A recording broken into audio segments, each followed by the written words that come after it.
Bienvenue à cette première édition des Feng Shui Breaks que j'organise, donc qui va être une initiation au Feng Shui traditionnel. Donc, pour mémoire déjà, dans l'univers du Feng Shui, on considère qu'il y a la trinité cosmique, c'est-à-dire la chance du ciel, le karma, la chance de l'homme avec son libre arbitre, sa façon d'agir dans la vie, et la chance de la Terre qui est le Feng Shui. Donc en fait, ces trois éléments de la trinité cosmique interagissent. Et quand on vient agir avec le Feng Shui sur la chance de la Terre, ça permet de pouvoir améliorer son karma parce qu'on va faire bouger des choses, et ça permet aussi d'améliorer la chance de l'homme parce qu'on va venir soutenir certains traits de caractère, plus de développement personnel, de clarté d'esprit, de spiritualité, ou sa santé, ou voilà. Donc, c'est un point important, c'est un des fondements en fait qu'on retrouve dans le Feng Shui traditionnel. Ensuite, il y avait une autre chose que je voulais dire en introduction. Donc, le Feng Shui traditionnel se compose de trois grandes écoles. En fait, on oublie souvent, on n'en entend pas souvent parler, c'est l'école du paysage, le Sanhe, qui représente 70% en fait de l'énergie qui va composer notre Feng Shui. Donc, c'est l'étude extérieure, on va étudier les animaux célestes, les formes architecturales, la force des routes, mais tout ça est à prendre en compte, c'est ce qui va nous nourrir quand on rentre dans notre lieu de vie, dans notre maison ou notre appartement. Et ensuite, les deux autres écoles, donc on a l'école de la forme, le Sanwan, qui va prendre en considération la date d'emménagement avec la direction de la façade, et vous avez peut-être entendu parler des étoiles volantes. Et puis, l'école qui nous intéresse aujourd'hui, c'est l'école de la boussole, dite Bazai, où on prend en considération la date de naissance, le sexe et la direction de la porte. Voilà. Et chaque fois, pour ces deux dernières écoles, on étudie à l'extérieur et à l'intérieur pour voir comment est composé le millefeuille énergétique. Donc en fait, quand le Feng Shui traditionnel en fait voit comment tous ces éléments-là interagissent, et peut-être qu'on va avoir des éléments positifs dans une école qui vont venir contrebalancer des éléments négatifs qu'on a vus à un autre niveau de l'analyse. Voilà pour ce qui est le Feng Shui traditionnel. Et en introduction, je voulais aborder un troisième élément, c'est que souvent on me parle de Pakwa, de Bagua. En fait, c'est une version simpliste du Feng Shui qui est apportée par le Feng Shui New Age. C'est dans les années 80, ça a été exporté aux États-Unis à des fins commerciales. Et dans ce Feng Shui-là, en fait, tous les emplacements sont identiques. Tous les éléments sont...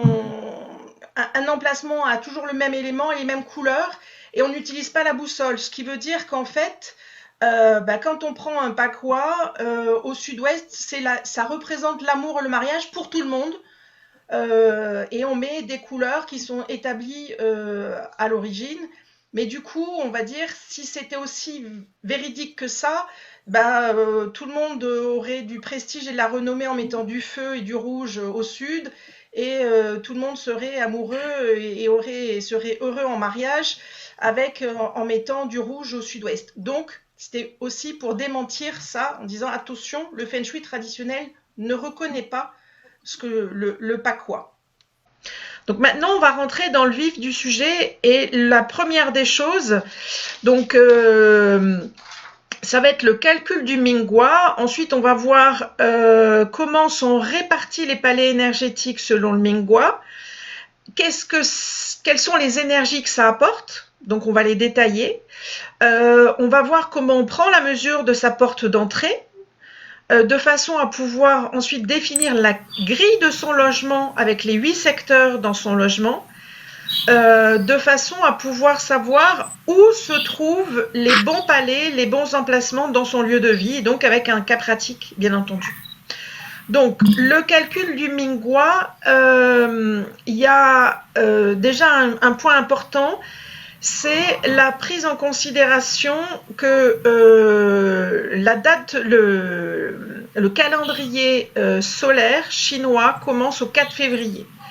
Donc le changement de date, en fait, va se faire au 4 février. Donc les personnes qui sont nées un 24 janvier prendront l'année, la date de naissance de l'année précédente.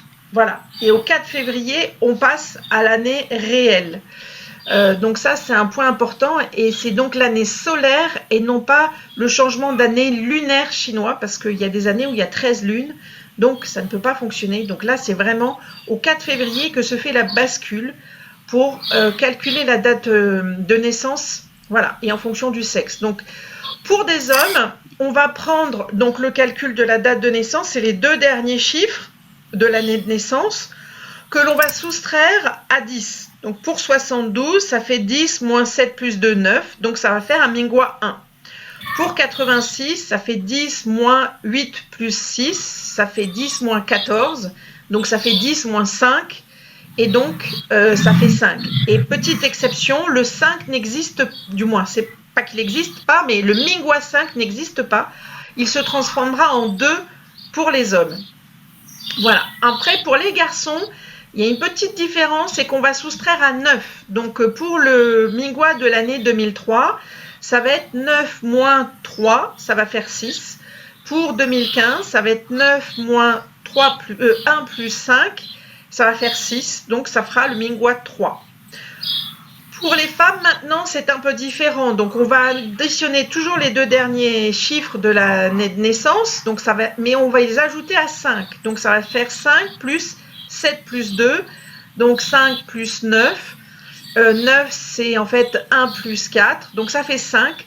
Et là, de nouveau, le Minghua 5 n'existe pas, puisque c'est le centre. Et du coup, il va se transformer en 8, en Minghua 8 pour les femmes. Si on est pour l'année 2006, et ben, pareil, le calcul, ça va nous faire un Minghua 1. Maintenant, pour les jeunes filles après 2000, on va ajouter 6 non plus 5. Donc pour 2003, ça va faire 6 plus 3, ça fera un Minghua 9.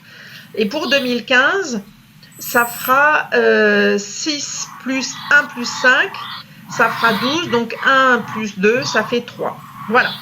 Donc petit récapitulatif, voilà le tableau où vous voyez pour les hommes et les femmes qu'est-ce que l'on a comme Minghua, donc en orange pour les hommes et en rose pour les femmes. Donc en fait, il y a 8 palais énergétiques, il y a 4 énergies bénéfiques et 4 énergies néfastes. Ce qui fait qu'en fait, on va avoir 4 Minghua qui vont avoir une énergie positive et les 4 autres, puisqu'on en a 8 au total, vont avoir à l'inverse une énergie négative pour un même emplacement. Ce qui va dire qu'on va regrouper les Minghua en ce qu'on appelle les groupes de l'Est et les groupes de l'Ouest. Donc ça, c'est déjà très important parce que ça veut dire qu'une personne qui est de groupe de l'Est, ces 4 bons emplacements seront des bons emplacements pour les autres Minghua de son groupe. Donc pour le Minghua 1, 3, 4 et 9, les bons emplacements seront aussi des bons emplacements pour les gens du groupe 9 ou d'un Minghua 4. Par contre, pour les groupes de l'Est, les Minghua 2, 6, 7 et 8, c'est inversé. C'est-à-dire qu'un bon emplacement qui est pour le groupe de l'Est va être mauvais pour le groupe de l'Ouest et vice-versa. Donc maintenant, je vais vous les cartographier Minghua par Minghua pour que vous voyez les énergies qui sont dans chaque emplacement et comment ça se passe ensuite pour le groupe de l'Est ou le groupe de l'Ouest opposé. Voilà. Donc, on va passer en premier le Minghua 1, Cannes. Donc, les bons emplacements du groupe de l'Est sont toujours les bons. C'est le Sud, le Nord, l'Est et le Sud-Est. Ça sera toujours ces 4 bons emplacements. C'est important de le savoir. Et pour le Sud-Ouest, ça sera toujours le Sud-Ouest, l'Ouest, le Nord-Ouest et le Nord-Est qui seront des bons emplacements. Donc, c'est pour ça qu'ils sont mauvais pour le groupe de l'Est. Donc, ça sera toujours ces mêmes emplacements. Maintenant, ce qui change, c'est les énergies. Pour le Minghua 1, on a Fiuwe, la sérénité au nord, Yan'an, les relations au sud, Shunki, la réussite au sud-est et Tianyi, la santé, à l'est. Voilà. Et puis les 4 énergies négatives dont je parle, je ne rentre pas en détail là, mais vous pourrez vérifier ensuite ce que ça apporte. Juming au sud-ouest, Huai à l'ouest, Lishai au nord-ouest et Wugui au nord-est. Voilà. Ensuite, le Minghua 3, vous voyez que les énergies se sont déplacées sur les bons emplacements, mais ça reste toujours les 4 mêmes emplacements. Donc on a pour le Minghua 3, Shunqi qui est au sud, c'est la réussite, Tianyi la santé au nord, Fuwei à l'est et Yan'an au sud-est. Et les mauvaises énergies ont elles aussi tourné sur les 4 mauvais emplacements. Donc ensuite le Minghua 4, pareil, on aura Tianyi au sud, Shunqi au nord, Yan'an à l'est et Fuwei au sud-est. Et enfin, pour le Minghua 9, Tianyi au sud-est, Fuwei au sud, Yan'an au nord et Shunqi à l'est. Voilà. Donc maintenant, on va voir les cartographies du groupe ouest, donc qui vont être opposées. Donc, vous le voyez, ce qui était bon pour l'un devient mauvais pour l'autre. Donc, vous voyez qu'on a Juming au nord, Lishai au sud, Wugui au sud-est et Huai à l'est pour le Minghua 2. Par contre, les bons palais sont devenus le sud-ouest avec Fuwei, l'ouest avec Tianyi, le nord-ouest avec Yan'an et le nord-est avec Shunqi. Donc maintenant, le Minghua 6, eh ben, les bonnes énergies ont tourné sur les 4 emplacements. Donc là, on a au sud-ouest, on va avoir Yan'an, on a Shunqi à l'ouest, on a Fuwei au nord-ouest et on a Tianyi à l'est. Alors ensuite, le Minghua 7, on a Tianyi au sud-ouest, Fuwei à l'ouest, Shunqi au nord-ouest et Yan'an, les relations au nord-est. Et enfin, le dernier, le Minghua 8, donc on a Shunqi, la réussite au sud-ouest, Yan'an, les relations à l'ouest, Tianyi, la santé au nord-ouest et Fuwei, la sérénité au nord-est. Donc maintenant, je vais vous détailler chaque énergie pour que vous sachiez quand je vous dis réussite ce que c'est, relation, Tianyi, la santé et la sérénité Fuwei, qu'est-ce que c'est que ces énergies exactement, qu'est-ce qu'elles apportent. Donc on va commencer par Shunqi qui est l'énergie la plus puissante, qui a les effets dans tous les domaines de la vie. C'est bon, une chance globale, c'est une prospérité, un dynamisme, une vitalité, c'est une réussite dans tous les domaines et c'est des rentrées d'argent, des gains financiers, mais c'est pas qu'un salaire, ça peut être des rentrées d'argent par d'autres biais en fait. Voilà. Donc c'est une énergie qui est très importante, très soutenante, surtout pour des affaires. Donc voilà. Ensuite, si ce secteur est absent, alors, petite chose, qu'est-ce qu'on appelle un secteur absent et qu'est-ce qu'on appelle un secteur détruit? Un secteur absent, c'est quand il n'appartient pas à votre grille d'appartement. C'est ce qu'on appelle un secteur manquant. Donc, vous allez le voir tout à l'heure dans les exemples que je vais vous donner. Ce que c'est qu'un secteur absent, c'est-à-dire qu'il n'est pas physiquement dans la grille de votre appartement. Il n'est pas dans les murs. Et du coup, il est dit absent. Donc, ça veut dire que cette énergie-là ne peut pas vous soutenir. Donc, ça veut dire que si le Shunqi est absent, on peut avoir des soucis d'argent, des difficultés à améliorer son niveau de vie, à améliorer sa prospérité. On va avoir l'impression d'être bloqué dans la vie, de stagner. Et on peut avoir aussi une notion de manquer d'argent. Parce qu'en fait, l'énergie de la réussite ne va pas nous soutenir. Par contre, si le secteur est détruit, il est détruit quand il est brûlé par une cuisine ou par une cheminée, ou s'il est drainé par une salle de bain, par une douche, une évacuation de toilette, des choses comme ça. Donc, s'il est supprimé, ce qu'on appelle détruit, dans ces cas-là, il va impacter le domaine familial et les enfants. Il peut apporter un risque de stérilité, d'avortement et peu de descendance. Et pour les enfants, des risques de problèmes mentaux. Donc ça, le secteur est supprimé quand il est dans une salle de bain, dans des toilettes ou par une cuisine avec l'emplacement des éléments de cuisson qui transforment l'énergie, ou d'une cheminée. Voilà. Donc, je vais vous expliquer au long cours. Quand je fais une consultation, du coup, j'explique comment on peut éviter dans une salle de bain, qu'est-ce qu'on peut faire éventuellement pour éviter de drainer un secteur. Voilà. La suivante des énergies, c'est Yannan, c'est les relations. C'est la plus importante pour l'amour. Donc, c'est l'entente dans le couple, l'harmonie familiale, c'est les amitiés, c'est les relations dans le travail, ça favorise les rencontres amoureuses et également, ce qui est très important chez les Chinois, c'est la longévité.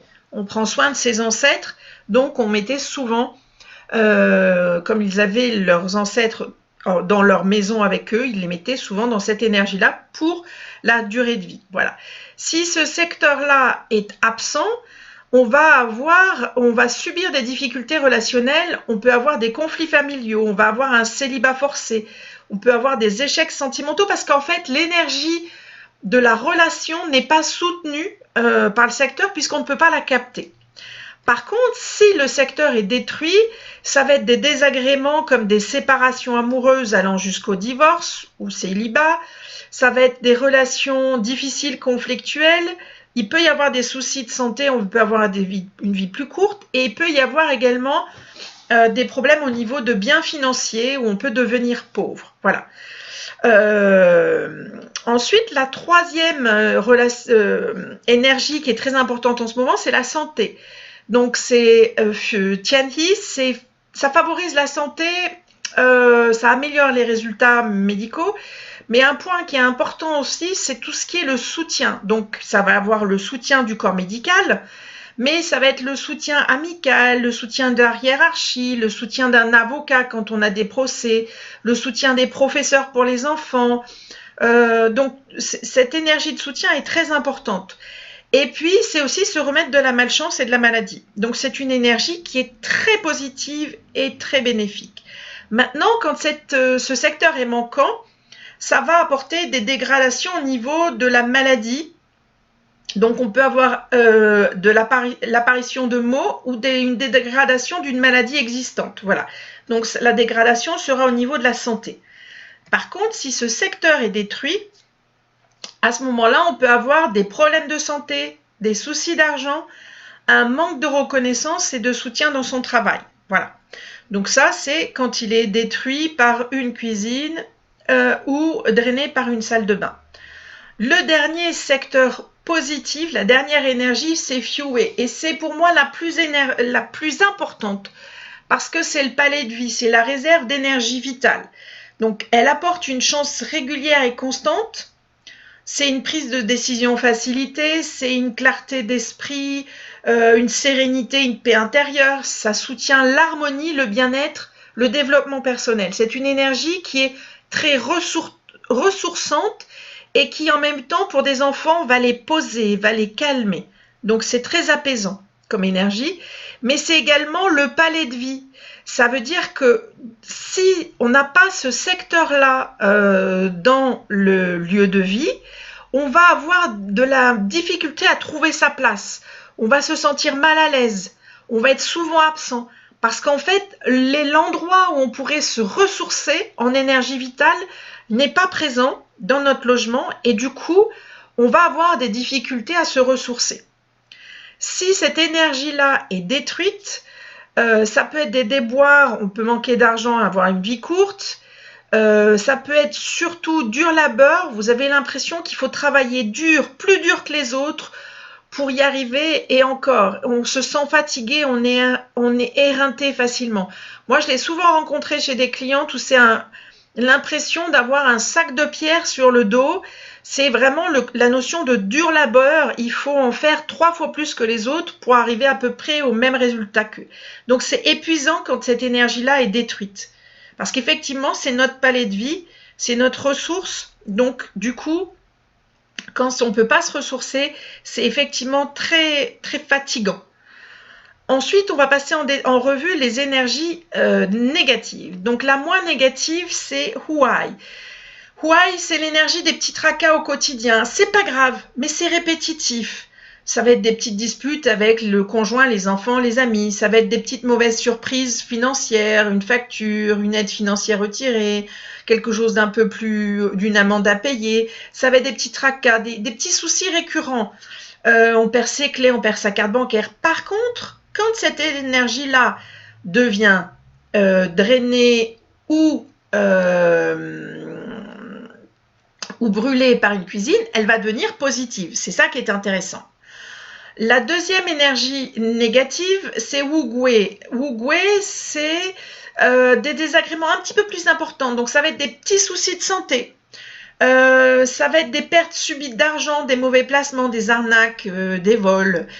Il y a une notion de trahison, de médisance, de scandale, pouvant amener jusqu'à l'échec professionnel et au procès. Ça, c'est quand on est vraiment souvent baigné dedans à plusieurs niveaux. Et puis, ça peut apporter aussi des mauvais tempéraments. On est têtu, borné. On va faire des mauvais choix. On va avoir des comportements inappropriés qui vont amener des conflits. Et enfin, c'est un risque d'incendie. Donc, le risque d'incendie, je le mentionne parce que quand il est couplé avec des étoiles volantes qui apportent un risque d'incendie et comme avec des énergies extérieures qui peuvent apporter des risques d'incendie, c'est le cumul énergétique qui fait qu'il faut qu'on ait une extrême vigilance sur le risque d'incendie. Voilà. Ensuite, la troisième énergie qui devient de plus en plus nocive, c'est l'Ishai. L'Ishai, elle va surtout être essentiellement sur les relations. C'est le pendant de Yannan. Donc, on va être agressif, voire délinquant. Au niveau des maladies, ça va être des maladies chroniques, ça va être des accidents, ça va être quelque chose de beaucoup plus lourd dans ses conséquences. C'est une malchance dans tous les domaines, on échoue. On peut avoir des problèmes administratifs, juridiques, des choses improbables qui se présentent, des procès. Quand ça touche la vie amoureuse, ça peut être célibat, solitude dans le couple, conflit allant jusqu'à la séparation. Et concernant la perte d'argent, cambriolage, perte de clients, perte de contrat, voilà. Alors, toutes les facettes de l'énergie ne s'expriment pas. Mais pour quelqu'un, ça va être plutôt l'aspect célibataire. Pour d'autres, ça va plutôt être l'aspect juridique, procès. Voilà, donc c'est important de savoir toutes les facettes de l'énergie. Et enfin, la dernière et la plus nocive, la plus agressive, c'est Juming. Juming, c'est des problèmes constants, importants dans tous les domaines. Ça peut aller jusqu'à la séparation, le divorce quand on est en couple. L'échec professionnel, c'est la faillite sur l'aspect professionnel. Sur l'aspect financier, ça peut être la ruine. Sur l'aspect de santé, c'est la maladie grave ou l'accident grave avec des séquelles importantes. Et ça veut dire qu'on peut être en souffrance, on n'a pas de paix, on est toujours stressé, angoissé. Voilà, c'est vraiment une énergie très malveillante et nocive. Voilà, donc en fait, ce qui est important de savoir, c'est que quand elle se couple avec des étoiles volantes nocives, notamment une étoile jaune annuelle, qui est très nocive, là, à ce moment-là, il faut être très, très vigilant si on n'a pas pu se soustraire à Juming, parce que du coup, le cocktail devient effectivement détonnant pour avoir effectivement soit un accident, soit voilà, un de ses effets dans sa vie. Voilà. Donc maintenant qu'on a passé en revue les différentes énergies, on va passer dans le concret comment on mesure sa direction de porte et du coup comment après on va pouvoir appliquer sur un appartement les différents emplacements pour que vous compreniez comment ça fonctionne. Donc là, vous voyez un plan d'appartement, vous prenez une boussole qu'on trouve dans le commerce ou la boussole de votre téléphone et vous vous mettez à environ 1 mètre dans votre appartement face à votre porte d'entrée avec la boussole au niveau de votre taille à peu près et vous évitez de porter du métal ce jour-là parce que le métal perturbe le magnétisme des boussoles. Donc ensuite, vous allez lire une indication sur la boussole. Si c'est sur le téléphone, vous allez avoir des degrés avec une lettre à côté, nord, nord-est, est, sud-est, sud, sud-ouest, ouest et ainsi de suite. Ce qui est très important, c'est que on doit absolument vérifier son résultat avec d'autres mesures dans l'appartement. Donc vous vous mettez face à d'autres murs dans la même direction que la porte d'entrée pour voir si vous retrouvez les mêmes degrés. Et puis dans les autres directions également pour savoir si vous stipulez que c'est l'ouest à la porte d'entrée, est-ce que je retrouve bien le nord, est-ce que je retrouve bien les degrés de l'est et ainsi de suite pour vérifier. Alors, si tout concorde, c'est parfait. C'est super. Là, je vous ai mis une petite grille pour retrouver les degrés, savoir si c'est le sud-est ou l'est et à quel moment se font les jonctions. Donc, si tout concorde, c'est parfait. Tout va bien. Vous gardez votre mesure de porte d'entrée. Si par contre, les résultats diffèrent, à ce moment-là, ça veut dire qu'il y a du métal à la porte d'entrée, soit une cage d'ascenseur, une gaine électrique, une porte blindée, bon bref. Donc, vous vérifiez et vous prendrez la direction qui coïncide le plus souvent avec les autres mesures faites dans l'appartement. Donc là, si le relevé indiquait une porte d'entrée sud-ouest à 245 degrés, mais que le reste de l'appartement confirme que normalement le mur c'est l'ouest à 255 degrés, vous voyez, il y a 10 degrés de différence. Et bien 10 degrés, c'est très important parce qu'on se passe du sud-ouest à l'ouest. Donc, ensuite, on va déterminer ce qu'on appelle la grille du logement pour pouvoir placer les 8 secteurs. Donc, la grille du logement, c'est la plus grande longueur avec la plus grande largeur du logement. Donc, largeur intérieure. Donc là, ma flèche verte, elle s'aligne jusqu'à la cloison extérieure du séjour. Cloison intérieure du séjour, pardon. Donc, c'est toujours les mesures intérieures. Ensuite, vous tracez un rectangle sur votre plan d'appartement ou de maison. Ça vous donne le trait rouge, ça vous donne votre grille. Ensuite, cette grille, on va la diviser en 9 secteurs. Donc, 3 dans la longueur et 3 dans la largeur, et le centre. Donc, on va prendre la plus grande longueur et la plus grande largeur qu'on va diviser par 3 et ça va donner cette grille-là avec le centre. Donc, sur cette grille-là, on a 8 secteurs extérieurs et le centre. Maintenant, on va voir un point important, c'est les secteurs manquants. Pour pouvoir savoir si un secteur, un emplacement est manquant ou pas. On va mesurer sur le plan les flèches vertes et violettes.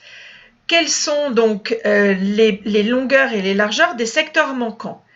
Si la surface que l'on calcule est supérieure à 60%, le secteur est considéré manquant. Si la surface qu'on calcule est inférieure à 60%, le secteur n'est pas considéré manquant. Ok? Donc, par exemple ici, vous voyez ce qui se passe. Donc, on a ici le secteur bleu qui va être considéré manquant parce que il fait plus de 60% de la surface de son rectangle. Les autres secteurs ne seront pas considérés manquants. Par contre, ça aura quand même un impact parce qu'on aura moins d'espace pour pouvoir capter l'énergie. Mais l'énergie sera présente. Donc pour le secteur bleu, en fonction de l'énergie que ça représente, si c'est un palais positif ou si c'est un palais négatif, ça a des incidences. Et du coup, moi, lors de l'analyse, j'explique comment on peut venir capter une énergie quand elle est manquante. Voilà. Donc, ensuite, on va appliquer sur cette grille le Mingwa et donc ses emplacements positifs ou négatifs. Donc, si je prends l'exemple du Mingwa 1 dont on a parlé tout à l'heure, la grille du Mingwa, on a au sud Yan'an, donc je vais considérer que ma porte est dans le palais ouest, et après je vais tourner, donc au nord j'aurai Fuwei, au sud j'aurai Yan'an, au sud-est j'aurai Shunqi, à l'est j'aurai Tianhe en face de la porte, et les autres emplacements sont négatifs. Voilà. Voilà comment on détermine l'emplacement, quelle est l'énergie de l'emplacement de la porte d'entrée. Donc ici, l'appartement a une porte qui est dans l'emplacement ouest, et donc l'énergie qui sera baignée, qui va baigner la porte, qu'on va capter quand on passe la porte, pour quelqu'un qui est de Minghua 1, ça va être l'énergie Ouai. Maintenant, comme on l'a vu tout à l'heure, pour quelqu'un d'un Minghua du groupe Ouest, ça sera une énergie positive par contre, puisque ça sera un emplacement positif. Donc c'est ça qu'il faut comprendre quand on répartit les énergies. Ensuite, voilà ce que ça implique. Ici, on a Tianyi qui va être présent, mais qui peut être en partie brûlé en fonction de comment est agencée la cuisine, puisqu'il est en partie dans la cuisine. Donc là, moi, lors de l'analyse, je vois comment on place les plaques de cuisson et qu'est-ce qu'il faut faire pour éviter de drainer son palais, de cuire son palais et de perdre cette énergie Tianyi quand on est dans la cuisine et qu'il y a quelque chose qui cuit. Ensuite, le secteur Fué, par contre, lui, il est dans le séjour, il est parfait, il est complet. On a son palais de vie dans le séjour, donc la personne pourra se ressourcer, ça sera l'idéal. Le secteur Yan'an n'est pas considéré absent, mais en même temps, il a une grosse partie de son secteur qui est manquant. Il se situe dans la chambre. Donc là, lors de l'aménagement de la chambre, et bien à ce moment-là, je vois pour voir comment, en fonction des étoiles volantes aussi à un autre niveau, aménager la chambre pour capter l'énergie Yan'an pour la personne qui sera dans la chambre. Et le dernier palais, c'est Shunqi. Shunqi, je vous ai dit qu'il était considéré comme absent. Donc ici, la personne, elle a un tout petit emplacement pour capter cette énergie-là. Donc, ça va être compliqué. Donc, si c'est une femme, derrière, ben, l'énergie transformée absente, ça risque effectivement d'impacter sa famille, voilà. Parce que on a vu que quand l'énergie Shunqi est absente, ça, c'est des soucis d'argent. Ça pourra impacter son niveau de vie dans l'appartement, puisque dans la vie, en fait, on va avoir l'impression de stagner, de ne pas pouvoir s'enrichir, puisque cette énergie-là, on ne peut pas la capter. Voilà. Donc après, moi, je donne des éléments pour pouvoir la capter un tout petit peu dans cet endroit-là, et sinon la capter dans ce qu'on appelle des petits palais ou par des directions. Voilà. Donc, lors d'une analyse, voilà, je vous donne les éléments, comment on peut capter. Donc, bien entendu, c'est qu'une première approche, c'est pas une analyse complète, mais ça nous permet de pouvoir mettre le doigt sur comment on est nourri. Sachant que, je reviens sur un point, c'est en fonction de la date de naissance. Donc, ça veut dire que chaque personne de la famille a ses bons emplacements et ses mauvais emplacements. Et donc, après, dans l'attribution des pièces, cela permet de pouvoir changer les attributions en fonction des palais positifs et des palais négatifs pour chaque personne.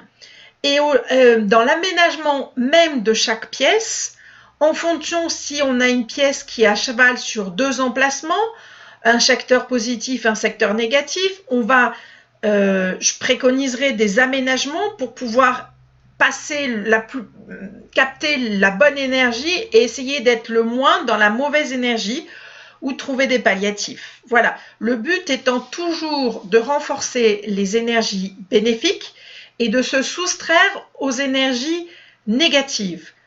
Le Feng Shui, on dit souvent que c'est comme de l'arsenic. Quand vous avez une énergie négative, c'est une petite goutte d'empoisonnement que vous prenez tous les jours. Vous ne vous en rendez pas compte, mais ça vous empoisonne au long cours.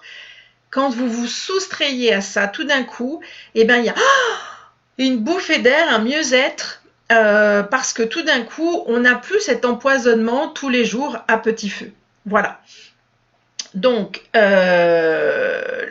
lors d'une consultation, pour comprendre comme je vous ai dit que le Feng Shui traditionnel était composé des différentes écoles, donc je vais compléter l'analyse avec les éléments de l'extérieur du logement.